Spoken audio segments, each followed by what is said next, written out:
Assalamualaikum warahmatullahi wabarakatuh. Salam sehat untuk anak-anakku semuanya. Sebelum memulai materi pembelajaran hari ini, marilah kita berdoa menurut agama dan kepercayaan kita masing-masing. Berdoa dimulai. Berdoa selesai. Baiklah, pada kesempatan hari ini Bapak menyampaikan materi pembelajaran IPA di kelas 7 semester 1 dengan judul klasifikasi makhluk hidup.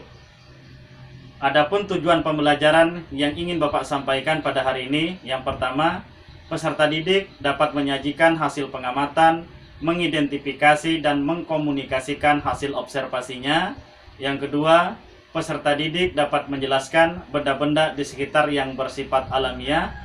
Dan yang ketiga, peserta didik dapat menjelaskan ciri-ciri makhluk hidup di sekitarnya. Keempat, peserta didik dapat mengelompokkan makhluk hidup berdasarkan prinsip klasifikasi. Baiklah, terlebih dahulu Bapak menjelaskan pengertian tentang klasifikasi makhluk hidup. Pengertian klasifikasi makhluk hidup. Klasifikasi makhluk hidup adalah pengelompokan makhluk hidup berdasarkan golongannya. Tujuan dilakukannya pengklasifikasian makhluk hidup adalah untuk mempermudah mengenali, membandingkan, dan mempelajari makhluk hidup. Cara pengklasifikasian makhluk hidup. Makhluk hidup dapat diklasifikasikan berdasarkan 3 hal, yaitu yang pertama, persamaan dan perbedaan. Yang kedua, ciri bentuk tubuh atau yang disebut dengan morfologi, dan alat dalam tubuh yang disebut dengan anatomi.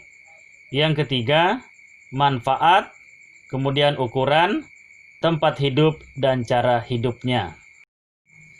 2. Kelompok makhluk hidup yang berukuran kecil atau yang disebut dengan mikroskopis. Kita dapat menemukan contoh makhluk mikroskopis dalam kehidupan sehari-hari seperti Escherichia coli yang hanya dapat dilihat melalui mikroskop elektron. 3. Kelompok Monera dan Protista. Contoh makhluk hidup ini adalah amoeba, Euglena, Paramecium. Yang keempat, kelompok jamur atau yang disebut dengan fungi. Contohnya bisa kita lihat pada roti yang telah kadaluarsa. Terdapat sesuatu seperti serat berwarna putih kehitaman yang disebut dengan jamur roti. Selain itu ada juga yang disebut dengan jamur tapai, jamur tiram putih, dan jamur kayu. 5. Kelompok tumbuh-tumbuhan. Contohnya, tumbuhan tidak berpembuluh seperti lumut, tumbuhan berpembuluh seperti paku-pakuan, dan tumbuhan berbiji. 6. Kelompok hewan. Hewan tidak bertulang belakang, avertebrata. Contohnya, hewan bervori atau vorifera, hewan berongga, solenterata, cacing pipih, cacing gilik, dan cacing berbuku-buku, dan lain-lain.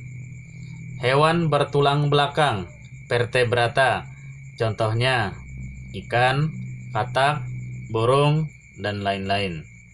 Baiklah anak-anak sekalian, setelah kalian menyimak materi pembelajaran klasifikasi makhluk hidup, Bapak akan menugaskan kalian untuk membuat mind mapping yang akan dikerjakan secara kelompok.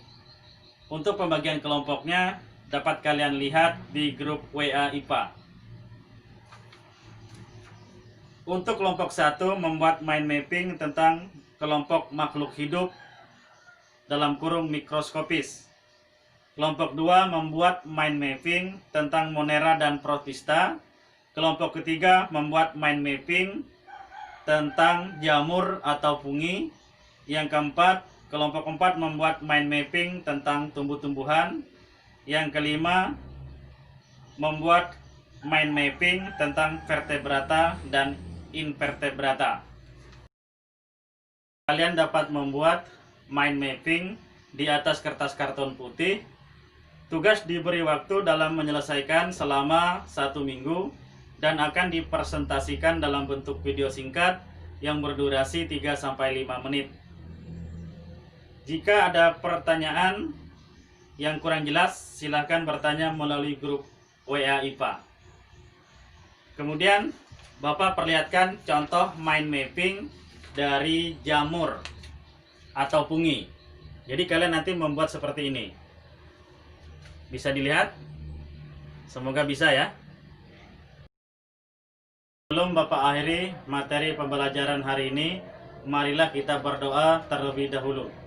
Berdoa dimulai. Berdoa selesai. Bapak akhiri, wabillahi taufiq wal hidayah. Assalamualaikum warahmatullahi wabarakatuh.